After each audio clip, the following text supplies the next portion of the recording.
Jangan kamu percaya.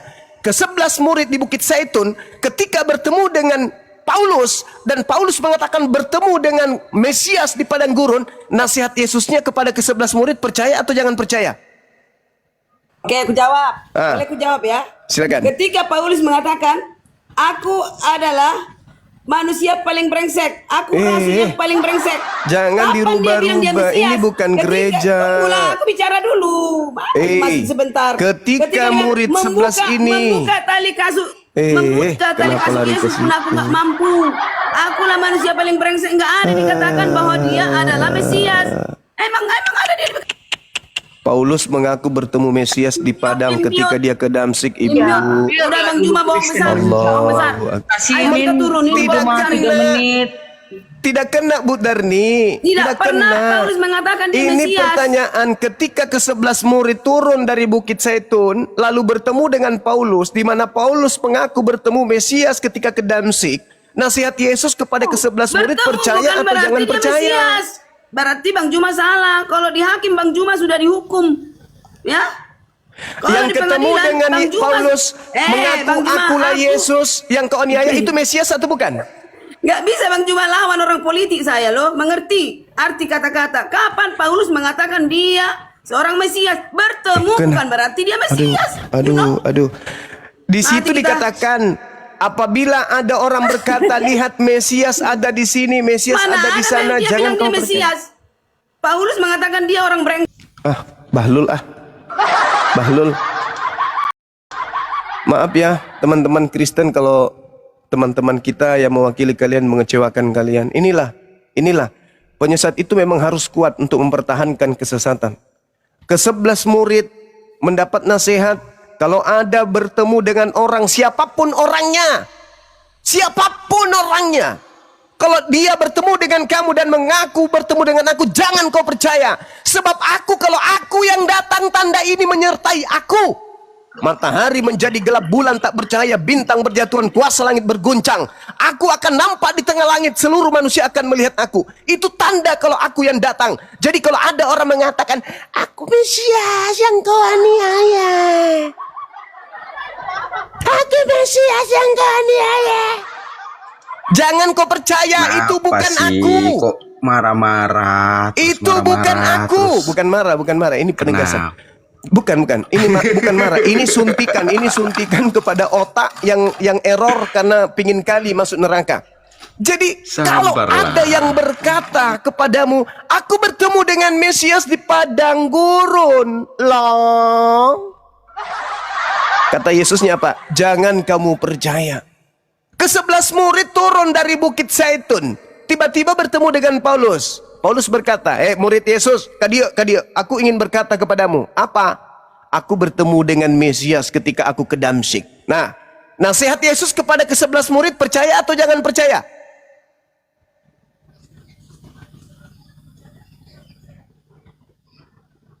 Apa yang dia katakan? Itu untuk akhir zaman lah. Pret!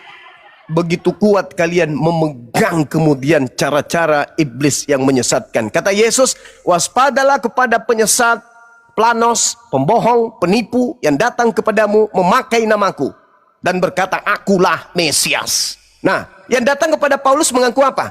Akulah Yesus yang kau aniaya. Kata Yesus, percaya atau jangan percaya? Jangan percaya. Sebab setelah Yesus terangkat, menurut Yohanes 16, yang datang setelahnya bukan Yesus. Yang datang setelah Yesus terangkat menurut Yesus adalah Roh kebenaran, Roh Ahmad, Hamid yang datang. Pahami itu? Ada tertulis, nggak ada tertulis begitu di Alkitab, Bang Juma. Yohanes 16 nomor 13. Baca dalam bahasa Yesus sehari-hari, bahasa Ibrani. Bahasa Ibrani. Kebenaran bahasa Ibraninya kan apa? Oke, Bang Juma, yang kita percayai, yang kita akui sekarang ini kan yang saat bahasa Indonesia. Kitabnya terjemah. Jadi kalau kita disesatkan dalam bahasa Indonesia, ikuti aja gitu. Bukan disesatkan. Jadi lalu apa? Kenapa takut ke bahasa aslinya? kita bahas yang ada aja. Gimana Bang Juma? Itu jemaat sekolah minggu. Bukan. Yang tertulis aja secara letterlek itu yang kita bahas. Iya, kita udah bahas itu. Kita udah bahas roh kebenaran. Tapi izinkan ilmu pengetahuan itu terurai. Yohanes 16:13 jelas dalam bahasa Yesus, bahasa Ibrani itu menyebut nama Hamed. Ya tunjukkan aja. Siapa yang bisa menunjukkan? Silakan. Ada yang buka kamera boleh? Ya, Bunda Natalia. Bunda Khadijah. Silakan. Dinda minta tolong dibuka Yohanes 16.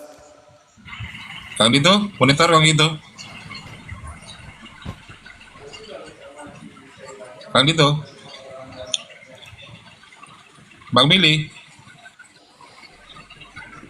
Makanya gini Bang Juma, gini, ketika berdiskusi dengan Kristen, kan Kristen ada yang saat ini di Indonesia. Cobalah kita diskusi dengan Alkitab yang saat ini kita pegang. Gitu loh maksud saya Bang Juma. Sorry, nggak mau. Kok sorry ye? Kenapa nggak mau? Yesus itu orang Ibrani, bukan orang Indonesia. Itu Bang Arum. Ayo, coba. Kok itu Emet, bukan Muhammadnya? Memang bukan Muhammad disebut dalam Al-Quran. Yang disebut dalam Al-Quran itu adalah Ahmad. Betul itu. Wa iz qala Isa bin Maryam ya bani Israel inni rasulullahi ilaikum musaddiqan lima baina yadayya minat Taurah wa mubasysyiran bi rasuli ya'ti min ba'di ismuhu Ahmad. Ini kan ejaan Arab. Kalau ejaan Ibrani gimana? Bahasa Yesus. Namanya kan Emet di situ. Nggak ada. Kan jelas dikatakan kok di situ. Berarti kan Ebe Kisifo Roha Ahmed Ro Ahmed Hu Yadrik Edem Elkel Ha Ahmed Ahmad disebut di situ kok. Mau lari kemana? Emet. Sama ajanya itu. Aduh, Emet sama Muhammad sama. Kayak Naruto sama Naruto Indonesia sama ya. Kalau dikatakan dalam bahasa Quran, dia datang setelahku, yaitu namanya Ahmad. Ba'dismuhu Ahmad. Ternyata roh kebenaran yang datang setelah Yesus itu dalam bahasa Ibrani disebutkan Abel Kishibo Roh Hamed Hu Yadrik Edem Elkel Hamed.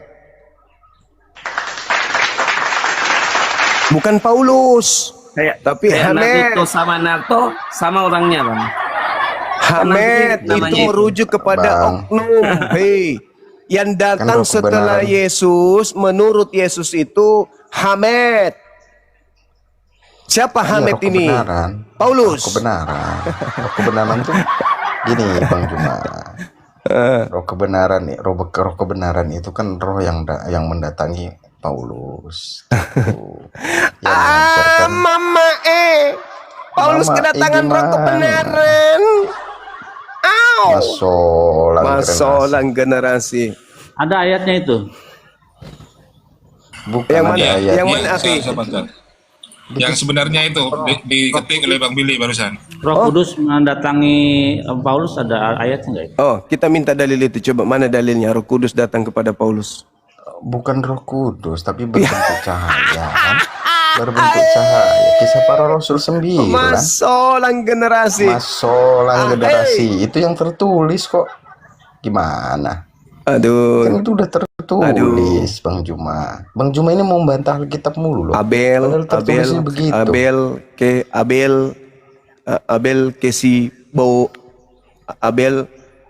Kesibo Roh Hamed Hu Yadrik Edem Elkel Hamed. Itu dalam bahasa Ibrani. Terus dikatakan kita kan nggak pakai itu. Kita nggak pakai itu, Behu itu. Ya, bagaimana ceritanya Yesus menggunakan bahasa itu kok? Ada-ada aja. Emet Ahmed, Itu betul. Emet Ahmed, itu bukan Ahmed. Muhammad itu, Emet. Bukan Ahmed. Ya memang bukan Muhammad yang disebutkan dalam Al-Quran surah Asy-Syura. Naruto sama. Dengar. Dengar pernyataan Nabi Isa di dalam Al-Quran, dengarkan. Wa iz qala Isa ibnu Maryam ya bani Israil inni Rasulullah ilaikum musaddiqan lima baina yadayya minat Taurah wa mubasysyiran bi rasuli ya'ti min ba'di ismuhu Ahmad. Betul. Falamma ja'ahum bil bayyinati qalu hadza sihrun mubin. Tuh, Ahmad. Yesus menyebut itu dalam bahasanya, bukan Yunani. Bahasa sehari-hari Yesus itu ya bahasa kaumnya. Bahasa Ibrani, bahasa suci. Bahasa Aram, bahasa sehari-hari, bahasa pengantar. Nah, Yesus bernubuat, menyampaikan, adalah benar jikalau aku pergi. Sebab kalau aku tidak pergi, maka roh kebenaran itu tidak akan datang. Tetapi kalau ia datang, dia akan mengajarkan kepadamu segala sesuatu tentang hukum-hukum, tentang keadilan, dan tentang penginsapan dunia akan dosa. Dunia diinsapkan. Apa buktinya? Nih contoh. Di dalam Kejadian 12, nomor 3. Aku Tuhan akan memberkati siapapun yang memberkati engkau Abraham. Dan aku Tuhan akan mengutuk siapapun yang mengutuk engkau Abraham. Dia datang menginsapkan dunia. Kalau Indonesia ini penuh dengan umat Islam, maka Indonesia ini akan diberkati oleh Tuhan. Kenapa? Karena Kejadian 12:3, Tuhan akan memberkati siapapun yang memberkati engkau Abraham. Umat Islam 24 jam melakukan ibadah pemberkatan kepada Nabi Abraham alaihi salam non-stop. Jadi kalau Indonesia penuh dengan umat Islam, maka dunia, bagian Indonesia diberkati oleh pencipta langit dan bumi. Kalau seluruh dunia dipenuhi oleh umat Islam, maka seluruh dunia akan diberkati oleh Tuhan. Kenapa? Karena seluruh umat Islam yang hidup di seluruh dunia memberkati Nabi Ibrahim atau Abraham.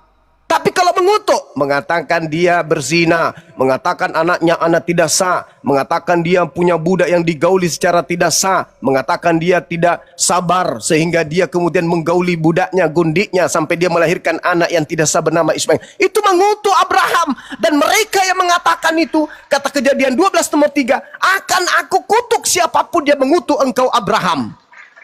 Mengutuk Ismail, menghina Ismail, menghina Hagar, mengutuk Hagar sama dengan mengutuk sang pemimpin, yaitu Nabi Abraham alaihi salam. Kalau orang Kristen memenuhi jagat raya ini, maka jagat raya akan dikutuk oleh Elohim. Kenapa? Karena orang Kristen diajarkan menghina keturunan Abraham. Dikatakan anak tidak sah, berarti anak haram. Berarti Abraham melakukan perzinahan. Itu mengutuk. Siapa yang mengutuk engkau Abraham? Aku akan mengutuk mereka. Ayo. Gak ada yang mengutuk loh Bang Juma. Siapa sih yang mengutuk? Dari mana sih itu dapatnya? Sekarang saya tanya kepada saudara sebagai orang Kristen. Ismail itu anak sah atau bukan anak sah? Anak Abraham, tapi bukan sah atau tidak? Iya. Sah atau tidak? Ya sah aja karena memang sah aja berarti Anda menyalahi gereja. Anda menyalahi gereja. Enggak. Memang itu kan anaknya dia. Hei, Anda baca Galatia 4. Di situ Paulus mengatakan bahwa Hagar dan anaknya itu adalah budak. Dan keturunan Ismail itu adalah budak menurut Paulus. Budak emang bukan anak sah. Budak juga anak sah kok. Kan nah, orang Kristen mengatakan Ismail itu bukan anak sah. Ya, saya bukan mereka kok. Beda nah, lah. itu dia. Makanya saya juga tidak mau minta Anda untuk mewakili itu. Yang pasti siapa yang mengutuk anaknya Abraham sama dengan mengutuk Abraham. Dan itu konsep keyakinan, itu konsep agama. Betul. Oke? Nah sekarang kami umat Islam nih, kita kan berbicara roh kebenaran itu ketika ia datang dia akan menginsapkan dunia akan dosa. Nah kalau orang Kristen menyebar ke seluruh dunia dan mengatakan bahwa Abraham punya anak tidak sah, berarti dunia akan dikutuk oleh Tuhan karena mereka telah mengutuk Abraham. Apakah itu akan menginsapkan dunia akan dosa? Tidak, justru membuat dunia makin berdosa. Makin dikutuk, bukan lagi dosa, makin dikutuk oleh Elohim. Begitu banyak orang yang mengatakan Abraham memiliki anak tidak sah. Islam datang membersihkan itu. Berkurang mereka, berarti kutuk Elohim di bumi berkurang. Habis mereka, kutuk Elohim di bumi habis. Gak ada lagi kutukan. Itu buktinya. Jadi roh kebenaran yang datang adalah Ahmed, Muhammad, Ahmad.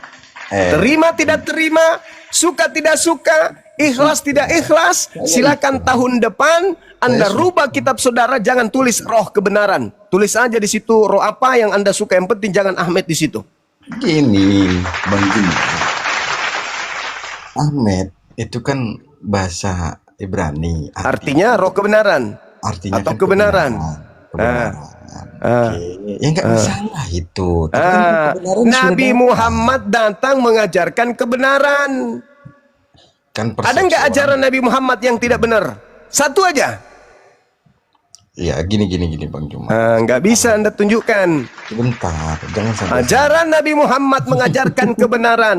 Keselamatan itu pernah datang kepada kaum Bani Israel. Betul. Allah sampaikan di dalam Al-Quranul Karim. Betul. Itu adalah sebuah kebenaran. Bagaimana Allah memilih Bani Israel sebagai bangsa yang dikasihi, yang dicintai, yang disayangi. Bahkan Allah mengatakan, Inni ma'akum. Aku bersama dengan kalian wahai Bani Israel. La'im akamtumus shalah. Siapa yang beribadah kepada aku, wa ataitumuz zakah, membayar kaidah perpuluhan dalam kaidah Yahudi. Zakat dalam Islam, membersihkan harta. Emang ada perpuluhan di Islam? Zakat. Zakat bukan perpuluhan. Zakat itu membersihkan harta, perpuluhan itu membersihkan harta. Iya, tapi kan beda makna. Ya itu konsep. Yang Al-Quran katakan itu bayar zakat, bayar pembersihan harta. Berarti Bang Juma setuju dengan perpuluhan karena itu konsep. Itu yang tertulis dalam Bible kok. Ya itu konsep berarti kan? Iya konsep makanya. Ya sudah. Apa yang jadi masalah? Yang jadi masalah di agama Anda. Ingat, Matius 21. Dia berkata kepada mereka, telah tertulis, rumahku akan disebut rumah doa, tetapi kamu menjadikannya sebagai sarang para perampok. Markus 11 nomor 17. Kemudian Yesus mengajar mereka dan berkata, bukankah telah tertulis, rumahku akan disebut rumah doa bagi semua bangsa, akan tetapi kamu telah membuatnya menjadi sarang perampok. Katanya kepada mereka, ada tertulis, rumahku akan menjadi rumah doa, tetapi kamu telah menjadikannya sebagai sarang perampok. Lukas 19:46. 2 Korintus 11 nomor 8, pelakunya keciduk. Jemaat-jemaat lain telah kurampok dengan menerima tunjangan dari mereka supaya aku dapat melayani kamu. Perampoknya udah ketahuan, dia ngaku. 2 Korintus 11:8, perampoknya udah ketahuan. Jemaat-jemaat telah kurampok. Kata Yesus, kau jadikan rumah doa menjadi rumah perampok. Sulau dalam bahasa Yunani itu artinya merampok atau perampok yang telah melakukan perampokan. Dan Paulus mengaku itu. Jemaat-jemaat lain telah kurampok dengan menerima tunjangan dari mereka supaya aku dapat melayani kamu. Jadi perampok ini mengumpulkan hasil rampokan untuk melayani yang lain. Sedangkan Yesus berkata, rumah doa kau jadikan sebagai sarang para perampok. Bela masalah generasi banyak perampok yang menjadikan tadinya rumah suci menjadi sarang perampok. Lulusan-lulusan dari rumah suci ini keluar ke sana kemari seluruh dunia untuk merampok jemaat-jemaat, sama seperti yang Paulus katakan, akulah yang harus menjadi tauladanmu sebab aku juga adalah Kristus. 1 Korintus 11 nomor 1. Saya kira begitu saudara. Di sini waktunya untuk rehat sejenak, diambil alih oleh para guru kita yang ada di sini. Lanjut. Masolang generasi.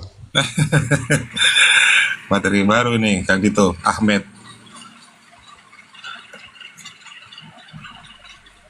Ya silakan Bang Gutu, mungkin mau masuk Iya. sebelum Kang Dito. Ya sebenarnya kan sudah disampaikan semua. Masya Allah. sama Dapat kita materi baru dari Gurunda. sampaikan semua itu. Iya, Ahmed. Ya, kan sudah jelas banyak sekali mulai dari ulangan 18, Yesaya 29:12 ya, Hagai 2 ayat 7, Kidung Agung 5, 16 semua menyebut nama Ahmad. Banyak sekali, jangankan budaya budaya Yahudi, Bang. Budaya Hindu, budaya Buddha. Berkali-kali saya jelaskan. Bahkan Pundit Pait Farkas ya, Profesor Dr. Pundit Pait Farkas, seorang pendeta besar Brahmana, dia bilang kalau ada orang Hindu mau pindah agama, pindah ke Islam, karena Hindu pun selaku peradaban kedua tertua di dunia sudah menubuatkan seseorang yang bernama Ahmad. Itu loh. Jadi mau jelaskan apa lagi? Apa yang dijelaskan Bang Sumat sudah betul semua. Tidak ada salah itu, karena memang sudah dinubuatkan. Jangankan budaya Yahudi, Buddha disebut Ahmad, disebut dengan Maitreya, Hindu disebut dengan Narasangsa. Apalagi sebenarnya banyak sekali. Kalau diulas ini dapat pula 1 SKS ini. Kan begitu, tidak cukup waktu kita kalau mau ulas nubuatan-nubuatan dari budaya Yahudi, Hindu, Buddha. Ya. Begitu kira-kira. Lanjut aja Kang Dito, silakan.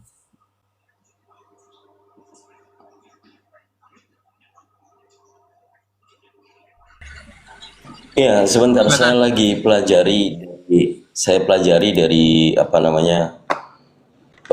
terjemahan Ibrani ke Inggris maupun Ibrani ke Indonesia. Ini luar biasa, Masya Allah. Jadi kalau saya ini mungkin adik sekaligus murid yang nggak bisa nih dapat pemahaman tiba-tiba, wah Masya Allah, kebenaran itu ternyata Ahmed gitu loh. Ini ada teman-teman, boleh izin digedekan. Ini Do It in Hebrew ya, atau doitinhebrew.com. Ini materi untuk terjemahan Hebrew ke Inggris. Jadi nggak bisa ke translate biasa. Nah ini yang saya copy tadi, Ahmed tadi, ini artinya kebenaran. Tapi kalau kita coba dengarkan bunyinya, waduh memang harus pro dulu nih. Tapi yang jelas bunyinya jelas Ahmed. Ini artinya kebenaran. Jadi kalau dalam hal ini memang yang dirujukan tadi terkait Yohanes ini, saya cek versi-versi yang lain. Masya Allah. Kalau roh kita dapat pemahaman dari perjanjian lama, roh itu nabi, kan gitu. Terus kebenaran di sini kalau bahasa Koine Greek-nya adalah aletheia, itu kan? Ini aletheia. Kemudian kita ambil di bawah ini ada penjelasan Hebrew yang terkait. Nah ini yang pas nih. Ini yang tadi saya tampilkan. Ini kalau tulisan kita baca Ahmed, tapi di sini ada pelafalan Ahmed. Kalau roh itu nabi, Ahmed ini nama. Jadi mau tidak mau, kalau Anda memang menolak, yaitu urusan pribadi ya. Tapi kembali lagi, banyak hal yang kita sudah buktikan tentang sifat ya, bukan nubuat. Seringkali kita terjebak dalam retorika saudara-saudara Kristen bahwa nama Nabi Muhammad terdapat di Taurat Musa atau di Perjanjian Lama. Sebenarnya bukan nama, yang ditafsir itu adalah sifat.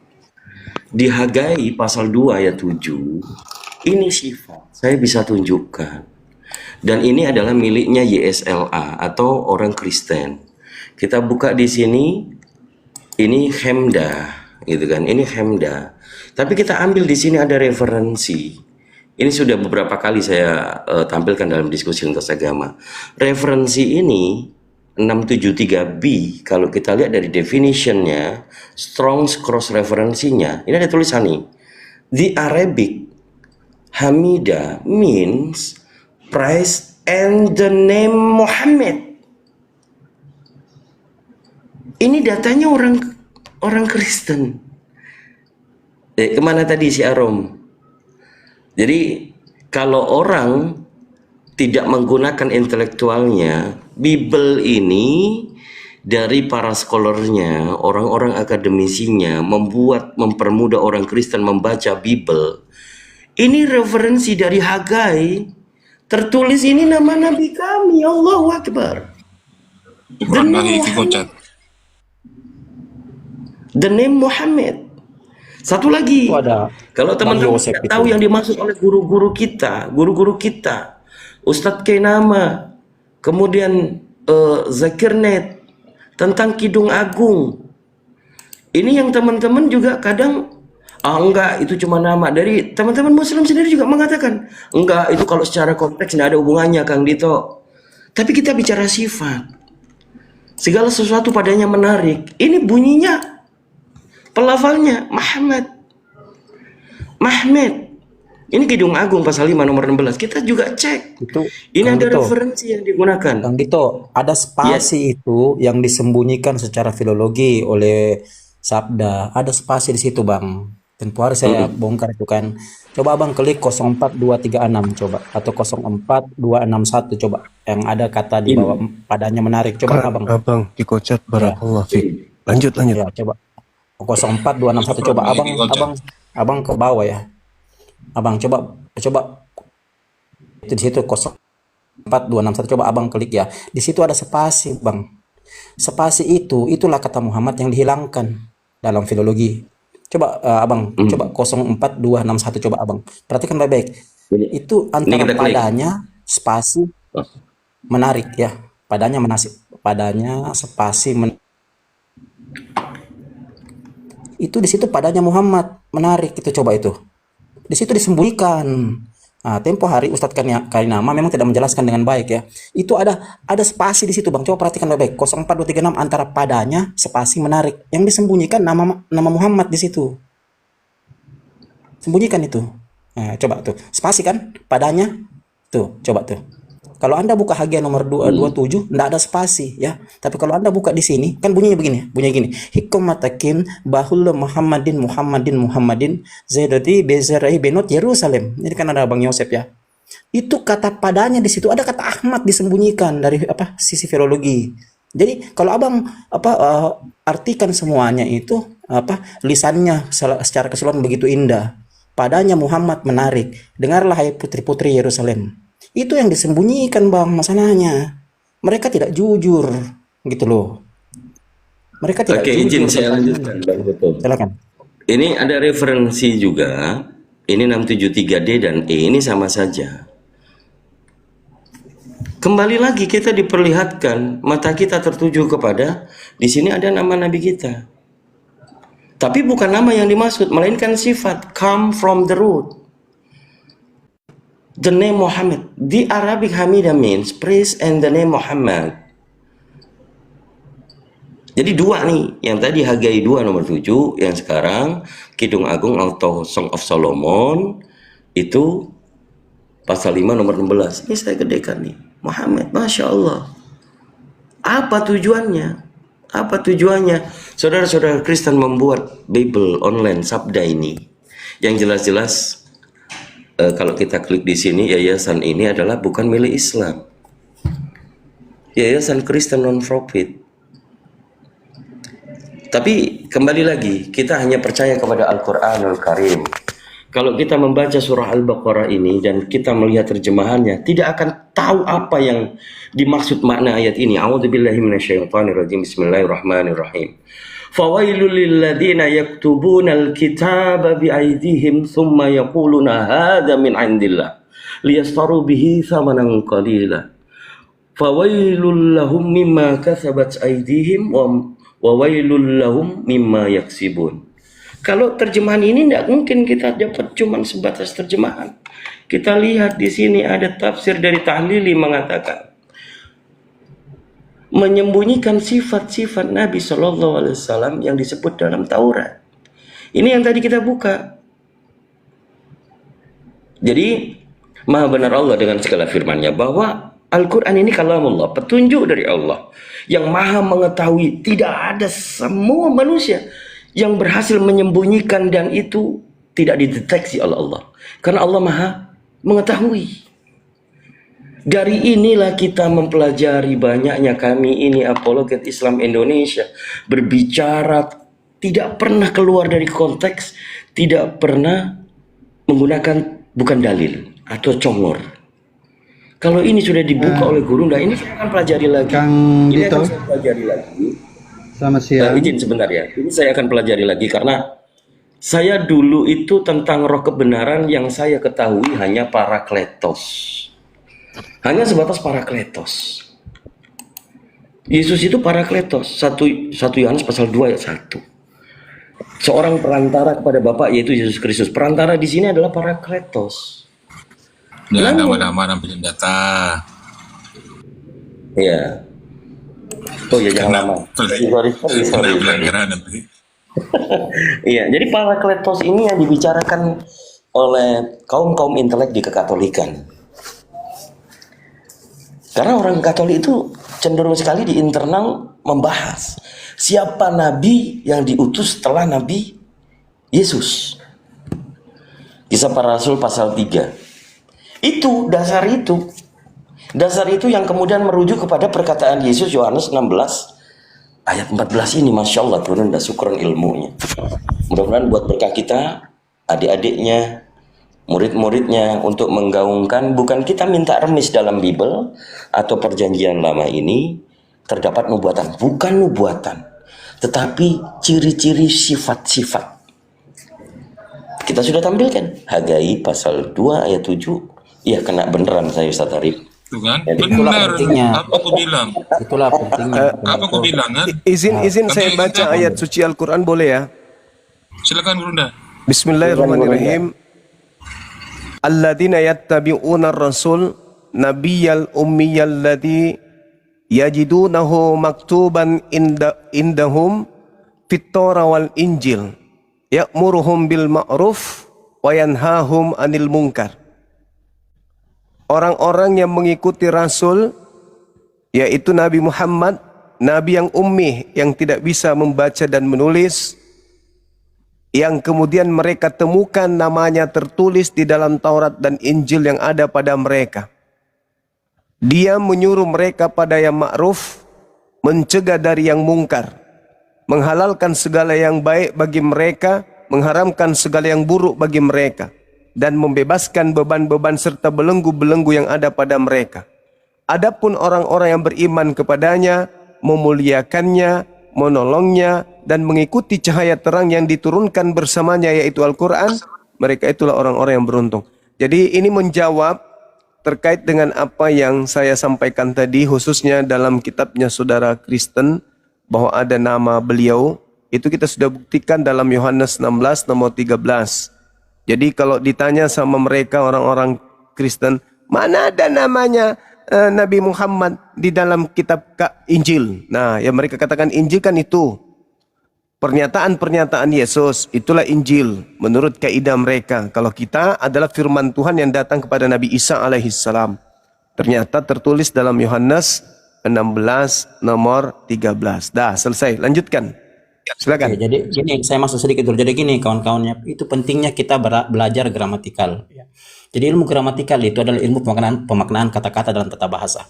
Kalau kita mengkaji dua frasa ya, roh, kebenaran, itu dalam bahasa Indonesia Bang, itu menggunakan kata sambung untuk menerangkan antara roh dan kebenaran. Frasa roh dengan frasa kebenaran.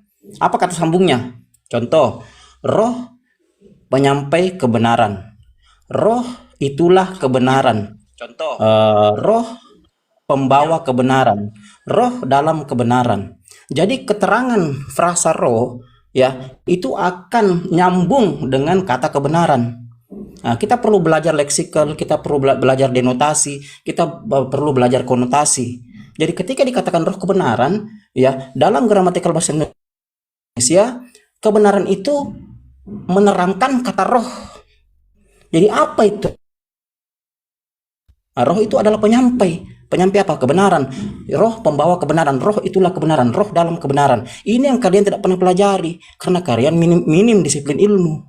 Itu yang masalah Bang. Makanya sering saya angkat ini ilmu gramatikal. Supaya kalian mengerti bahwa bahasa Indonesia penting kita pelajari dengan baik untuk membahas narasi itu. Apalagi kalau kita membahas narasi tulisan, kita tidak boleh melupakan disiplin ilmu karena doktrin dan dogma. Lepaskan iman dulu, baru kita masuk disiplin ilmu untuk mengkaji narasi. Sering sekali saya sampaikan, padahal ilmu gramatikal ini ilmu yang paling gampang kita pelajari karena kita ucapkan sehari-hari. Kalau dikatakan roh kebenaran, berarti dia roh penyampai kebenaran, roh pembawa kebenaran, roh itulah kebenaran. Makanya abang belajar itu supaya abang mengerti ya, terutama yang kawan-kawan Kristen ya, bahwa kita tidak bisa melupakan disiplin ilmu, terutama gramatikal untuk mengkaji satu narasi. Nah itu mungkin sedikit dari saya bang, supaya kita paham dari disiplin ilmu. Silakan. Ya, bagi penonton yang masih bertahan di 2.700 ya, hampir 3.000, mohon bantuannya untuk serentak tap-tap layar teman-teman, di posting ulang bagi yang belum posting ulang, karena di sini pelanggarannya sudah 4 kali, bahkan salah satunya ini tetap merah ini, kena pembatasan. Silakan teman-teman serentak tap-tap layar dulu, gedor layarnya, tap layar teman-teman, sampai 1M, yuk. Bisa Sahabat lanjut. Dewi Bayi, barakallah fik, sehat selalu. Semua teman-teman yang ada di bawah, yang di YouTube, sehat selalu. Nyimak paparan-paparan kami, catat yang penting, dan pertahankan akidah dari ronrongan serangan-serangan para misionaris. Allahu Akbar. Lanjutkan. Allahu Akbar. Silakan Rames. Kalau mau masuk, Rames. Ya, saya Silakan tanggapi ya. buka mionya. Nah, siap. Selamat siang saudara semua, apa kabar? Saya ingin menanggapi tentang pernyataan Kang Dito tadi mengatakan bahwa merujuk kepada sifat. Nah, sedangkan tadi dibacakan oleh Bang Suma mengatakan tentang nama. Nah, Kang Dito, ini harus sepakat sama Kang Dito dengan Bang Suma dulu. Nama yang dirujuk atau sifat. Nah, kalau sifat tentang terpuji saudara, saya ingin tahu dari semua utusan Tuhan, apakah mereka tidak dijuluki dengan kata terpuji? Atau mungkin tentang ketundukan, sifat tunduk.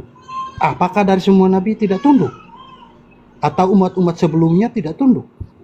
Jadi itu hanya merujuk kepada satu sosok, yaitu utusan Anda, junjungan Anda. Ya, mungkin nanti saudara tolong tanggapi itu. Nah, saya ingin bertanya tentang keimanan saudara. Ditanggapi itu, dulu dong. Tentang itu Baru saya tanggapi yang tadi ya. Nah, nanti saudara memberikan alasannya ya. Nah, sekarang saya bertanya kepada Bang Suma khususnya. Bang Suma,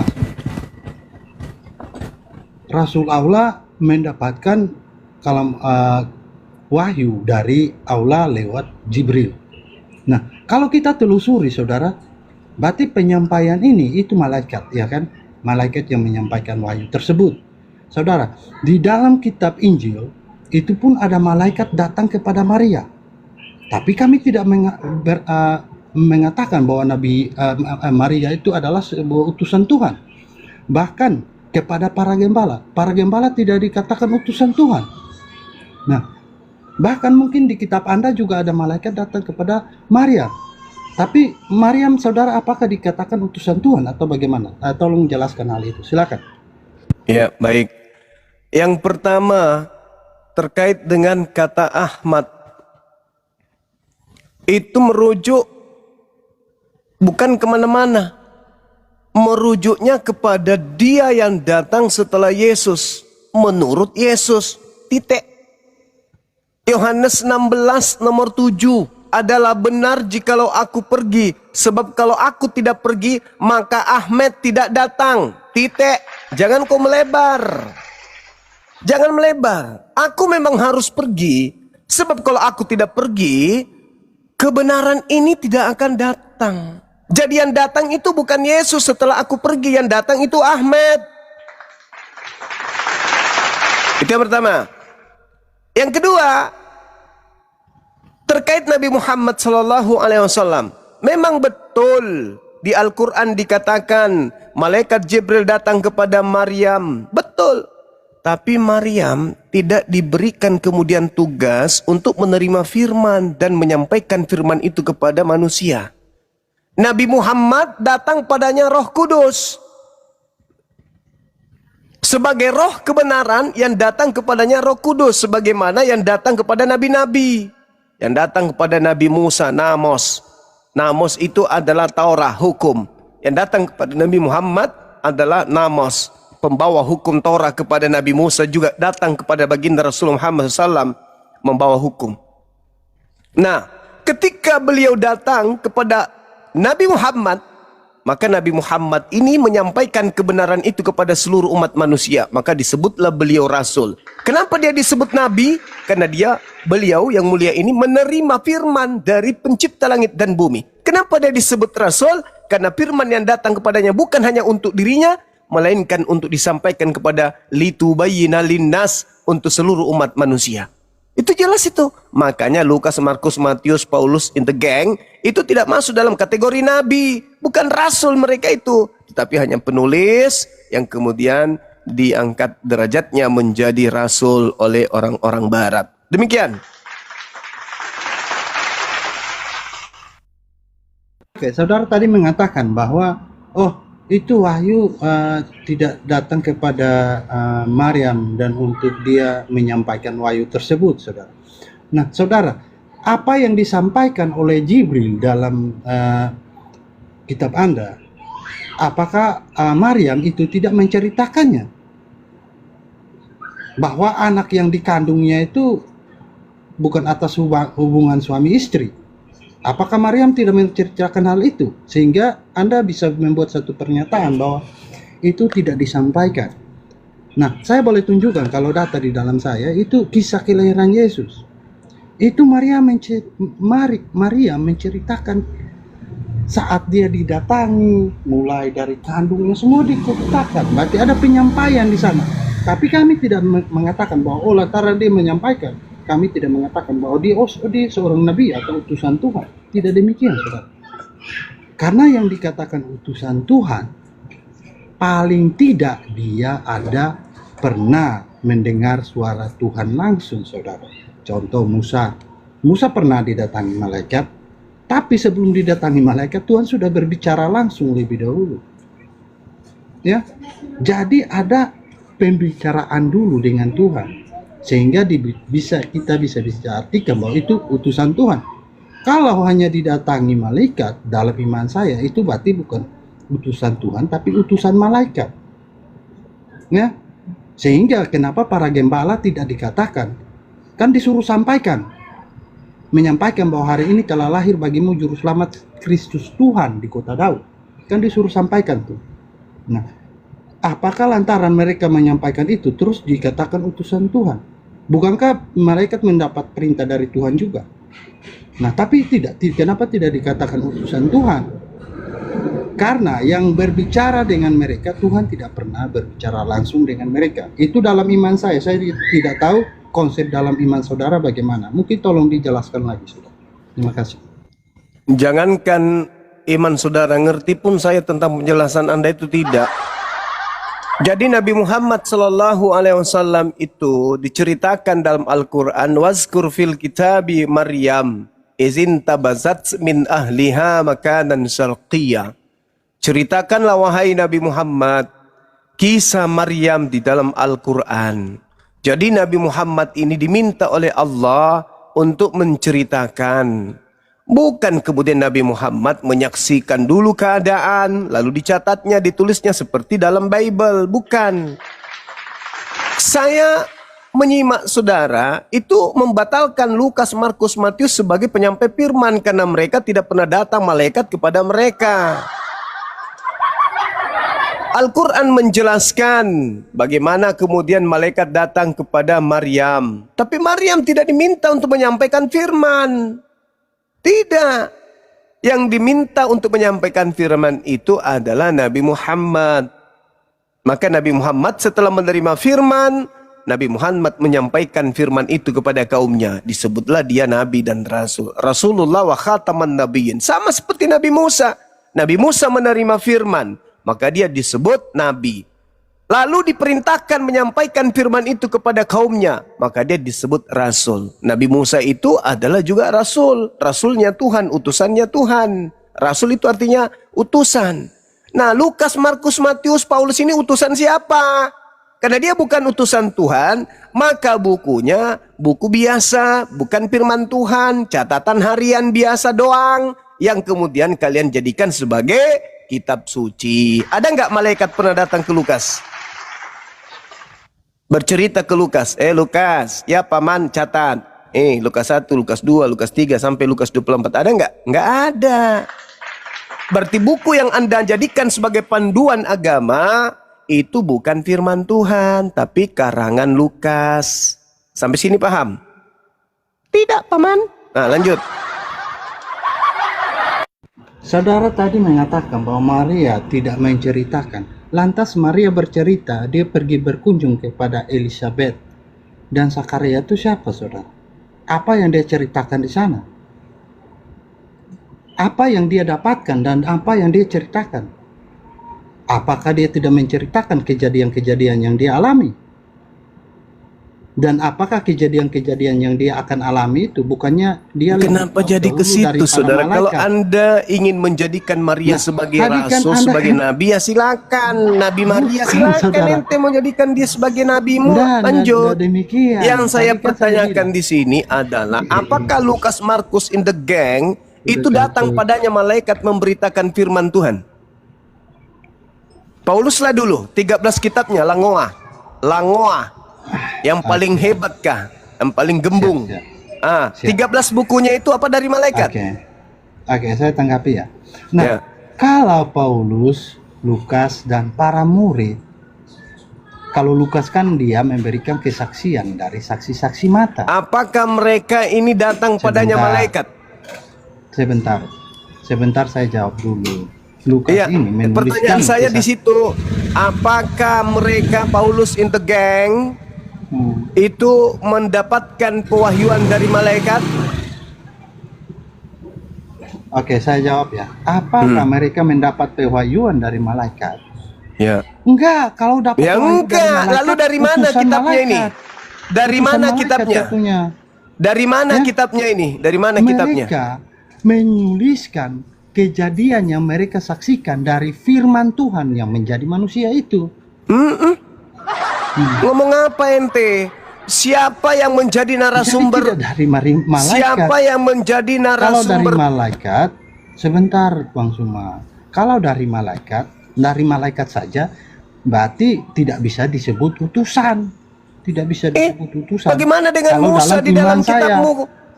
Musa berbicara langsung dengan Tuhan juga. Malaikat yang datang kepada Nabi Musa. Ada suara Tuhan juga. Malaikat yang datang kepada Nabi Musa.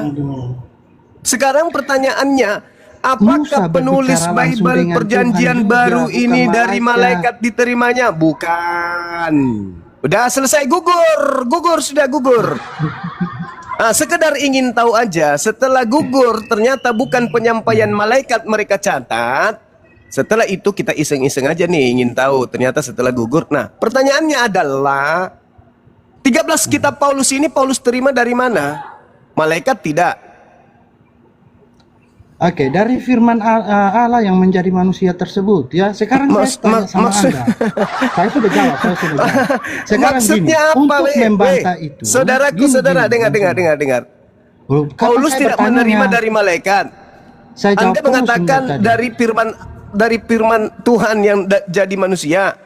Yesus menyampaikan firman itu sebelum penyaliban, sudah tamat firmannya. Yohanes 17:8. Segala firman yang engkau berikan kepadaku telah aku sampaikan. Jadi setelah Yesus menyampaikan setelah 13 segala firman, itu belum ada 13 buku itu. Nah sekarang segala firman telah Yesus sampaikan. Dan tidak ada 13 buku, tidak ada buku Lukas, tidak ada buku Yohanes, tidak ada buku Matius, tidak ada. Mereka menulis hanya bercerita tentang keadaan Yesus dan murid-muridnya. Berarti bukan penerima firman dari Yesus. 13 kitabnya Paulus ini bukan dari Yesus. Kenapa? Karena Yesus sudah menamatkan segala firman yang diterima dari Bapa kepada kaumnya Bani Israel. Nah sekarang Paulus tidak dari malaikat, juga bukan dari Yesus. Lalu dari mana 13 bukunya ini? Paulus ini. Oke, saya jawab. Tolong Bang Suma jangan potong dulu. Kita nggak dapat poinnya kalau diskusi seperti itu, ya. Jadi Paulus itu dia mendapatkan penglihatan waktu dia sama tentaranya mengejar murid-murid Yesus. Itu dia mendapat penglihatan langsung dari Yesus. Nah, di sana dia mulai mendapat hikmah. Penglihatan dari Yesus itu. Bukan masalah penglihatan. Bang Suma ngomong saya diam loh. Sumber perkataan, sumber 13 buku ini dari mana? Kalau dibilang dari Yesus, kalau dibilang dari Yesus, Yesus sudah tutup buku. Yesus sudah tamatkan pengajarannya. Yohanes 17 nomor 3, segala firman telah aku sampaikan. Telah. dan Bang belum ada Suma, saya 13 lagi buku. masih menjawab. Bang Suma, Nah, saya belum 13 selesai buku menjawab. ini bukan dari Yesus, bukan dari Tuhan. Lalu dari mana? Saya lagi menjawab, saudara. Iya, Saya tapi belum jangan selesai. kemana-mana. Bukan Saya belum bukan itu selesai. pertanyaan saya. Yesus Dibiarkan menampakkan orang diri kepada selesai dulu, Paulus. Untuk ya. apa? Nah, Untuk apa? itu tadi Untuk apa Paulus, saya dibiarkan sudah Anda menjawab, bagaimana? ya. Kami bukan diundang di sini untuk mendengarkan materi Anda. Yesus Kenapa diundang di sini untuk diskusi atau untuk apa? Diskusi sendiri. diskusi menjawab pertanyaan yang ditanyakan Diskusi berarti dan antara bertanya dua sesuai pihak, kan? dengan tema. Antara dua pihak nggak ini? Pertanyaan saudara sudah kita jawab. Sekarang pertanyaan saya. Paulus menulis 13 buku bukan dari Tuhan dan bukan dari Yesus. Lalu dari mana? Udah bisa saya jawab? Ya, bisa dijawab ya. Jangan Tadi ada beberapa poin pertanyaan Anda. Saya akan selesaikannya. cuman satu doang. 13 kitab Yesus Tadi itu Anda Paulus itu Paulus dengarin, terima Bang dari Suma, mana? saya masih hafal Itu aja semua satu ucapan pertanyaan. Anda. Saya ulangi. Anda bilang 13 buku itu didapat dari mana? Ya, itu pertanyaan Anda yang silakan. pertama. Pertanyaan Itu Anda aja. yang kedua, pertanyaan Anda yang kedua, bukankah Yesus sudah menyampaikan bahwa segala firman Itu bukan pertanyaan, itu pernyataan. Bedakan pernyataan dengan pertanyaan. Pernyataan Yesus, segala firman pertanyaan sudah Anda, Yesus penulisan itu sampaikan. terjadi apakah Ya setelah Allah ya Yesus Karim. itu terangkat atau Yesus belum terangkat? Itu Ya pernyataan Allah. dari Anda dengan dasar ayat itu. Ya Anda Allah ya sampaikan Karim. tadi. Jangan mempersulit diri saudaraku. Pertanyaannya sederhana. 13 Bang buku Suma Paulus kayaknya ini Paulus takut terima dari supaya mana? saya Dari bisa Elohim jelaskan, dia tidak, takut. dari Yesus juga tidak. Lalu dari mana? Udah bisa saya selesaikan, Bang Suma? Apa yang Anda ingin Tanpa selesaikan? harus dipotong-potong, Saya bertanya dan minta Kalau saudara jawaban. potong-potong, saya bisa mengartikan bahwa saudara dalam keadaan kepanikan. Ya udah, saya panik. Silakan. Biar Anda puas. Jawab, dari mana Paulus mendapatkan 13 bukunya? Silakan. Oke, saya menjawab ya. Ya, dari mana Paulus mendapatkan ke-13 bukunya? Saya menjawab, saudara. Paulus itu kan mendapat hikmat dari Roh Kudus. Dari mana didapatkan? Dari Roh Kudus, dituntun oleh Roh Kudus. Itu Di sudah mana saya jawab. dalilnya?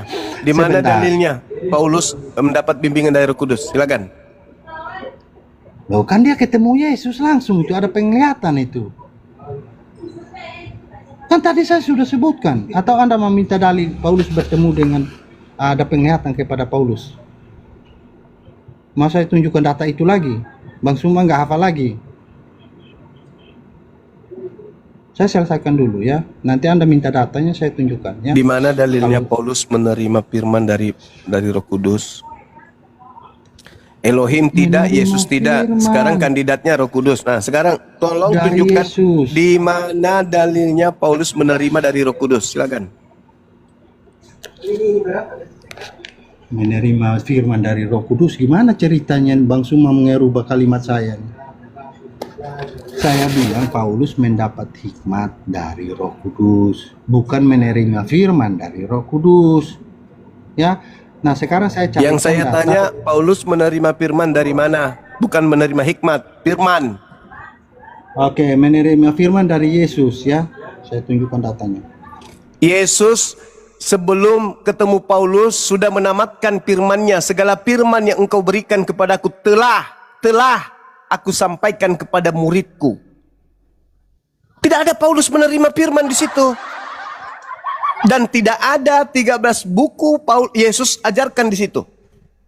13 buku Paulus itu berdiri sendiri. Yesus tidak pernah menyampaikan kepada muridnya tentang buku Roma, Galatia, Filipi. Nggak ada Yesus mengajarkan buku-buku itu, nggak ada. Nah, Paulus memunculkan buku itu, sumbernya siapa?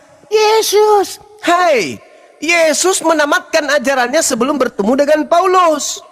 Kenapa Anda memfitnah Yesus yang memberikan firman 13 buku kepada Paulus? Sedangkan Yesusnya sudah menamatkan segala firman-Nya.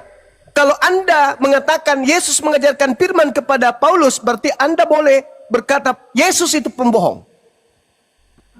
Yohanes 17:8. Segala firman yang engkau berikan, segala firman yang engkau berikan telah aku sampaikan kepada mereka. Pertanyaan saya, segala firman yang Yesus sampaikan di situ, apakah ada buku Roma? Berarti lari lagi dia ini. Lari. Tadi saya udah mau jawab sekalian itu, tapi dia lari. Enggak, itu sekarang kamu saya menuduh, fokus ke ini, dia mau saudara lari menuduh bahwa Sebentar. Paulus menerima firman dari Yesus. Oke, segala firman yang Yesus sampaikan, apakah ada buku Roma? Kok ini saya nggak bisa buka ini lagi nih? Jangan buka celana, buka otak. Buka Nggak bisa otak. buka data nih. Buka otak, buka otak. Ya, saya bacakan ya. Segala Di sini. firman yang engkau berikan kepadaku telah aku sampaikan kepada mereka. Mereka telah menerimanya. Apakah yang diterima murid-murid Yesus saat itu sudah ada buku Roma? Kita selesaikan satu-satu dulu, Bang Suma. Alamak. Kita satu aja belum selesai, Bang Suma udah lompat. Enggak, ini pernyataan saudara Itu lompat, bahwa itu Paulus lompat, saudara. menerima firman dari Yesus. Berarti Oh, kalau masa firman diskusinya yang nggak diterima terarah Yesus, gitu loh? Paulus ini dari Yesus, berarti sejak semula sudah ada buku Roma, Galatia, Filipi, Korintus. Ada enggak Yesus menyampaikan buku-buku ini ketika dia menamatkan ajarannya? Segala firman yang kau berikan kepadaku telah aku sampaikan kepada mereka. Dan mereka telah menerimanya. Ada enggak muridnya menerima Mereka buku nggak Roma, bisa Galatia, diskusi Filipi nih. dan seterusnya? Ada enggak? Nggak bisa diskusi ya. Ada enggak? Nggak tahu diskusi dia. Kalau nggak ada, berarti 13 buku Paulus itu buku baru. Nah, itu diterima Paulus dari mana buku baru ini? Ya. Kalau nggak ada ilmu, jangan coba-coba naik di Komal Islam. Mending tidur, urut ucok. Beli minyak tawon.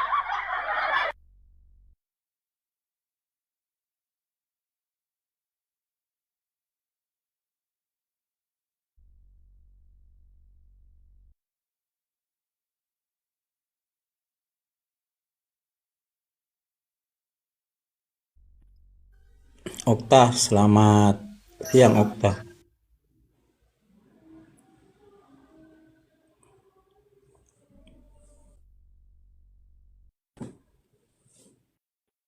Peringatan buat teman-teman 26 kita samping.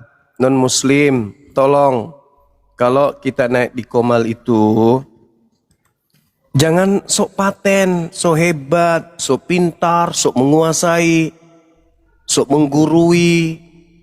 Kenapa? Sama seperti kami ketika kami masuk di Komal-Komal saudara kita yang non-muslim. Ya kan ya? Kami harus mempersenjatai diri kami dengan materi-materi, hafalan-hafalan, referensi-referensi, kisi-kisi. Sekiranya mungkin non-muslim saudara kami bertanya kepada kami. Nah, Anda juga harus kayak begitu supaya tidak menyakiti saudara hati kita yang non-muslim lainnya. Anda mewakili, mereka akan mencatat, mereka akan mendengarkan. Nah, ini ada wakil kita. Ada yang naik di atas untuk kemudian melawan umat Islam berdialog, berdebat. Mereka mengharap kalian bisa memenangkan pertarungan dengan memberikan dalil. Tapi kalau lain ditanya, lain dijawab, jangankan kami, jangankan mereka, kami aja umat Islam kecewa loh. Ketika kami bertanya, jawabannya nggak nyambung, kecewa kami. Apalagi mereka saudara kita Kristen yang merasa dibela oleh Anda. Jadi kalau belum cukup ilmu, mending ke pasar, beli minyak galiga atau balsam galiga. Pakai urut ucok. Anda sibuk aja membesarkan itu daripada Anda membesarkan kemaluan Anda di sini. Mending kemaluan yang benar Anda besarkan daripada kemaluan Anda. Anda permalukan, Anda permalukan saudara-saudara kita Kristen yang mau belajar gitu loh. Selamat siang. Begitu saudara, minyak galiga itu jurusnya, obatnya. Jangan naik ke sini tanpa ilmu. Ditanya apa, jawabannya apa. Padahal narasinya sederhana. Yesus menamatkan ajarannya. Segala firman telah aku sampaikan. Mereka telah menerimanya. Pertanyaannya, yang diterima murid-murid ini, apakah sudah ada 13 kitabnya Paulus? Belum. Nah, berarti menerimanya. Berarti 13 buku Paulus ini adalah hal baru. Sebagai hal baru, siapa yang menyampaikan kepada Paulus? Siap, baik. Silakan. Diskusi Bang Juma. Boleh, boleh. Sebentar, di siapa dulu? Bang tuh. Iya, Bang Alus. Selamat Feber. siang Bang Alus. Bang Alus, selamat siang. Selamat siang, salam. Oke, Bang Tapi Tur, belum nggak selamat mabuk ya. siang. Bentar dulu Alus. Gantian dulu. Halo Bang Alus. Feber. Halo Bang Alus. Feber. Kau itu belum jawab saya pertanyaannya supaya Sebentar dulu. Waduh. Feber Islam apa Kristen? jangan kau paksa pandai kau. Jangan gitu Bang Alus. Nanti. Kabar Bang Fiber. Alus. Fiber. Fiber. Fiber. Lanjut. Ya, lanjut. Kuira dulu. Kuira Aku dulu setengah yuk. jam, Bang Juma, aku setengah jam. Aku ada kesibukan.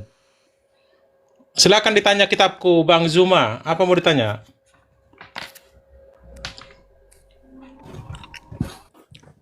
Pertanyaan saya yang tadi, Bang.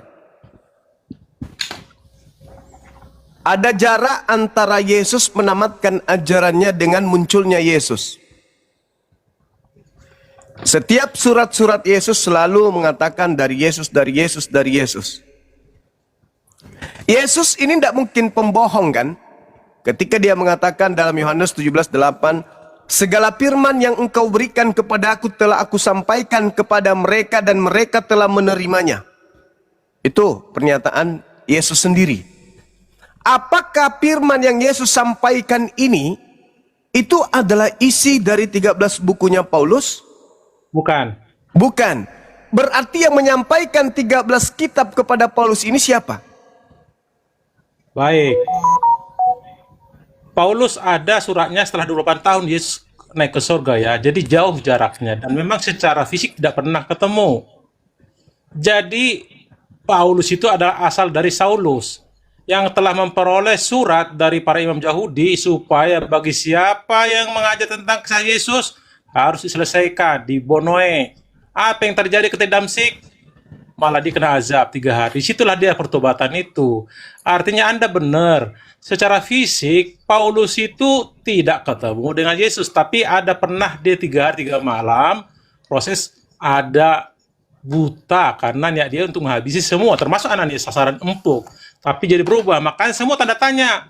Ini Saulus jadi ngapain? Tadi berapi-api. Mau matikan semua pengikut Yesus. Kok malah jadi... Dia mengajari, artinya Saulus itu Paulus adalah pengajar, ya, bukan nabi dia. Dia pengajar, pemberi tentang Yesus itu. Ada 13 bab yang Anda tanya, betul. Dia di mana berdakwah? Itu tulisan, contoh di Roma. Tapi tentang kisah Yesus yang 20 tahun yang sebelumnya, bukan hari itu, beda zaman. Ketemu dia di daerah apa? Efesus ditulis, itulah bab itu, bukan firman semua, dia bukan firman itu, narasi dia tentang pengajaran tentang Yesus. Lanjut. Iya. Jadi saudara-saudara kita Kristen harus sadari bahwa surat-surat Paulus itu bukan firman ya. Betul, yang ada firman, yang ada huruf merah ketika dia bercakap-cakap dengan itu dia buka. Itu poin saya udah nyampe. 13. Apalagi mau tanya, silakan tanya. Aku tinggal 20 menit lagi. 13 kitab Paulus itu bukan firman Tuhan. Dah, poin pertama. Kalau firman itu langsung dari Allah ya. Kalau bukan dari Allah, bukan firman. Apalagi menggunakan pihak ketiga, itu bukan firman. Itu bertentangan dengan Yeremia 14:14 sama Yeremia 23:25. Bertentangan betul. Ya, oke. Nah, sekarang secara menyeluruh 4 kitab kanonik Lukas, Markus, Matius, Yohanes ini ketika Yesus mengajarkan firman Tuhan kepada muridnya, apakah keempat kitab ini sudah ada? Belum. Belum Sama dengan juga. Ya, belum juga. Sama dengan Anda. Nabi Muhammad tidak pernah melihat Al-Quran, apalagi hadis. 190 tahun selisih. Lanjut. Berarti kita bisa mendapatkan kesimpulan penulis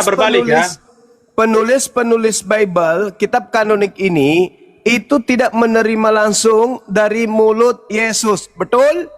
Hanya Yohanes lah. Betul? Hanya Yohanes yang Yohanes juga anonim. tidak menerima langsung dari Yesus. Anda bisa baca dalam Yohanes 21 nomor 24.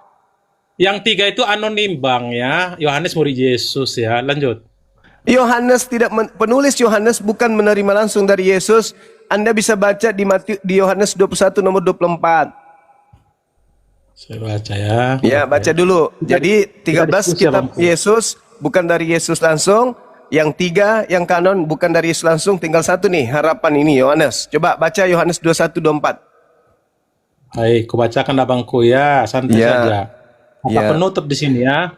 Dialah murid yang memberi kesaksian tentang semuanya ini dan yang telah menuliskannya, dan kita tahu bahwa kesaksian itu benar. Dia itu siapa? Apanya? Dia di situ siapa? Dia sendiri si Yohanes itu. Hah? Yakin? Yohanes. Iya. Dialah murid yang telah yang memberi kesaksian tentang semua ini. Ini kau Kristen dari mana kau? Dan yang telah menuliskannya. Dan kita tahu bahwa dan kita nanti kita bicara ini sampaikan demikian biar nggak digiling, Bang. Penjelasan ini. Bang, dengar dulu, Bang Alos, izin Bang. Iya dengar, iya saya paham. Kalau sampaikan nanti Anda betul, nanti kita di luar kita bicara. Bukan Kristen ini. Aduh. Saya uji kau pengakuan iman rasuli, coba. Dia sakit hati karena dikatakan 13 buku Paulus itu bukan dari Yesus. Sakit hati. Dan 13 kitab kanon bukan dari Yesus juga. Tinggal 1 Yohanes. Dan ternyata di Yohanes 21:24 jelas juga itu bukan dari murid Yesus. Yohanes langsung yang menulis. Dialah murid yang memberikan kesaksian tentang semuanya ini dan yang telah menuliskannya. Dan kita tahu bahwa kesaksian dia itu benar. Kalau penulis Yohanes adalah Yesus, murid Yesus adalah Yohanes, maka dia akan mengatakan, akulah murid yang memberi kesaksian tentang semuanya ini dan yang telah menuliskannya. Dan kalian tahu bahwa kesaksianku itu benar. Itu kalau yang menulis buku Yohanes adalah murid Yesus. Tapi ternyata dia mengatakan dan dia mengatakan dan kita tahu bahwa kesaksian dia itu benar. Artinya 4 kitab kanonik itu juga bukan dari murid Yesus, 13 kitab Paulus juga bukan dari Yesus. Begitu saudara Alos. Jadi jangan emosi Alos. Kurangi isap Alos? Kebiasaannya biasa Alos? Santai aja Bang Alos. Siri, jangan suka isap siri Alos. Okay. Saya dengan Anda sama Bang Alos, mohon kurangi mohon maaf. Artinya aku menyampaikan demikian dulu. Gimana? Alos tahu dengarkan kan? 4 kitab kanonik bukan Yesus, 13 buku Paulus bukan dari Yesus. Begitu saudara Alos. Jangan emosi. Apa yang ditulis oleh Paulus adalah kisah rohani semua, kecuali ketemu dengan Yesus ketika dia matanya buta. Di luar itu semua kisah dia tentang pemberitaan tentang Yesus. Karena dia telah pernah 3 tahun di Arab, ya, dibaca, ya, di Galatia 1:17. Paulus itu sebagai orang ajam pernah di Arab memberitakan tentang sambil belajar tentang Kristen itu. Jadi 4 penulis kitab ini bukan langsung Yesus ya? Kalau menurut saya ini, pendapat saya akui Anda. 3 sebenarnya anonim, tapi Yohanes itu ke sana. Tapi kalau Anda ngasih dalil itu dengan pemikiran Anda saya hargain. Lanjut. Nah, gitu Alos. Itu saudara kita dari Kristen cerdas. Jangan kayak Alos maksa kali dia. Makanya kurangi ini. Nggak boleh kita saling memaksa. Artinya kita harus hargai perbedaan pendapat. Begitu Los. Bukan semua apa yang disampaikan oleh Bang Zuma itu salah. Ada benarnya. Jadi kalau nggak bisa aku jawab, itu akan saya bawa poin bagi saya. Akan kutanya ke pendeta Bang Zuma sama ahli-ahli begitu Alos. Jangan kebanyakan isap siri. Makanya begitulah jadinya. Nggak boleh. Apalagi menghujat nggak boleh. Iya Kang Dito kan? Betul, sepakat kita. Cuma Kang Dito, udah lihat aku lagi ngomong ini Kang Dito. Aduh, ini Kang Dito teman. Siapa menghujat? Saya tanya dulu. Saya tanya kau. Siapa yang menghujat? Cuma Alos kau mabuk selalu kau Alos. Kan nabimu memerintahkan untuk kau masih mabuk kau Alos. Waduh. Mabuk dia, mabuk. Nantilah Bang Alos. Kita di room mereka kan boleh kaki di atas. Kita harus sopan lah. Kalau saya menghujatnya mana? Nabimu buta huruf. Ya gini.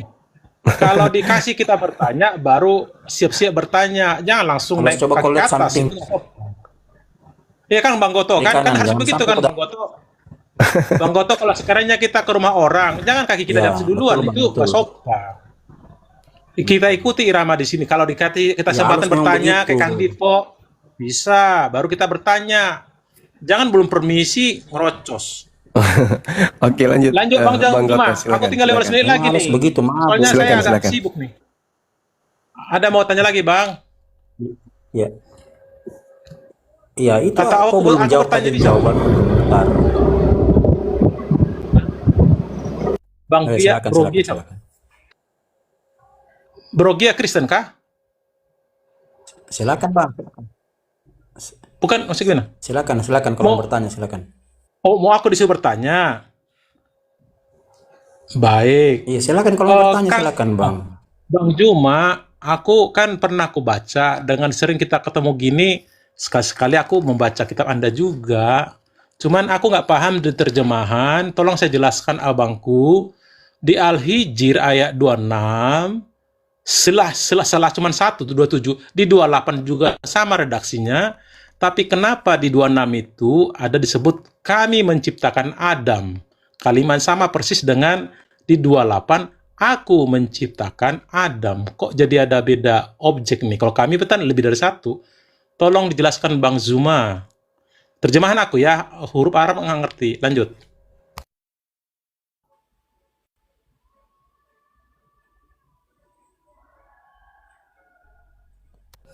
Bang Zuma. Ya, silakan Bang. Silakan Bang Zuma, itu diminta itu Al-Hijr. Kang Dito mungkin bisa buka datanya itu. Ya kan sudah berkali-kali jelaskan sebenarnya kata kami itu kata ganti orang pertama, tapi ya sudah Bukan itu poinnya Bang Goto. Bukan itu Iya. Bang Goto. Kalau misalnya Al-Hijr ngomong aku menciptakan manusia, misalnya di Al-Ahzab kami menciptakan, berarti beda versi kan. Ini satu runut masih, celah cuman ayat 27 saja. 26 dengan 28 redaksinya sama, bedanya yang saya tanya, kenapa di 28 itu aku, sementara di 26-nya kami. Sama menciptakan manusia dari tanah hitam. Silakan Iya. ditanya. Bang, kan kata aku dan kami itu Bang, ada pautnya yang mengarah langsung kepada satu entitas, kan begitu. Kan ketika Presiden Prabowo berkata, misalnya, kami mewakili. Bang Juma ya, kemana? Bang Juma. Ya, kami Yang kutanya Bang mewakili. Zuma, bukan Bang Goto. Bang Goto kan pinter orangnya, orang Oh ya sudah. cerdas nih. Itu Bang beliau aja Juma, yang jawab. di mana? Silakan Bang Juma nih. Silakan. Gerunda berarti masih nerima telepon itu, Wira. Gak mungkin dia gak akan menjawab. Ya. Bang Pasti ada jawabannya. Kang Dito mungkin Kang Dito. Jawab. Jadi silakan, Kang Dito. Bang Arif, mohon maaf ya karena aku waktu harus keluar. Kukira tidak langsung jawab. Saya mohon undur diri dulu ya. Makasih, selamat siang. Sama kemarin dengan Pak John ya. Pak John itu dia kabur semalam kan. Ketika kita debat itu dia membawa kata Tuhan datang itu dengan para malaikatnya ya. Di Al-Quran. Saya bilang begini sama Pak John belajar gramatikal baik-baik. Ketika saya menyampaikan data, karena dia mau cari remis kan, dia mau menyamakan antara keturunan Isa Al-Masih dengan Tuhan yang datang dalam Al-Quran ya, bersama malaikat-malaikatnya. Ternyata ketika disampaikan bahwa peristiwa itu tidak terjadi di bumi, langsung beliau kabur. Karena dalam Matius 24 ayat 30 kan dijelaskan bahwa peristiwa itu terjadi di bumi. Jadi Isa turun kedua kali itu terjadi di bumi. Dia turun ke bumi, beda keterangannya dalam Al-Quran. Ketika ada narasi yang mengatakan Tuhan datang bersama malaikatnya, kan begitu. Jadi kondisi pada saat itu berbeda. Nah, kalau di Islam begini, Mbak. Di Islam setelah kematian itu kan ada jadi yaumul masar dulu, baru yaumul hisab, baru yaumul misan, baru yaumul jasah. Jadi ada tingkatan-tingkatannya. Ini terjadi di luar bumi. Bukan di bumi, Bang, di luar bumi. Jadi ya yaumul masar, yaumul hisab, yaumul misan, yaumul jasah itu terjadi di luar bumi. Sementara Isa itu turun ke bumi. Silakan baca Matius 24 ayat yang ke-30. Jadi jangan disamakan, Bang. Pak John mencoba membawa narasi ini tanpa memperhatikan baik dari sisi gramatikal atau pemaknaan kata-kata itu dalam tata bahasa. Akhirnya beliau kabur kan karena tidak sanggup ya membawa narasi tapi dia tidak mengerti budaya Islam seperti apa. Begitu kira-kira Bang. Silakan dilanjut. Di situ ayat selanjutnya kan melibatkan kuasanya kan di situ kan. Siapa yang ngambil tanah ke bumi? Bukan Allah sendiri lah. Malaikatnya. Jadi siapa dulu Bang Goto? Siapa dulu? Ini ada 3 tamu. Oh iya Bang apa ini Bang Adi, selamat siang Bang. Bang Adi, selamat siang. Aduh, nggak Iya, dijawab. siang, Bang. Bang Adi, bagaimana Bang? Abang dari mana? Dari Sulawesi, Bang. Oke, Islam berarti Bang ya? Ya. Iya, mungkin Di ada yang sini mau saya cuma disampaikan mau Bang. menyimak, Bang. Belum mau bertanya. Oh iya. Islam ya? Kristen, Bang. Kristen. Oh, Kristen Bang Goto. Iya, Terus maksud saya dia Bro Jian dibuka mionya.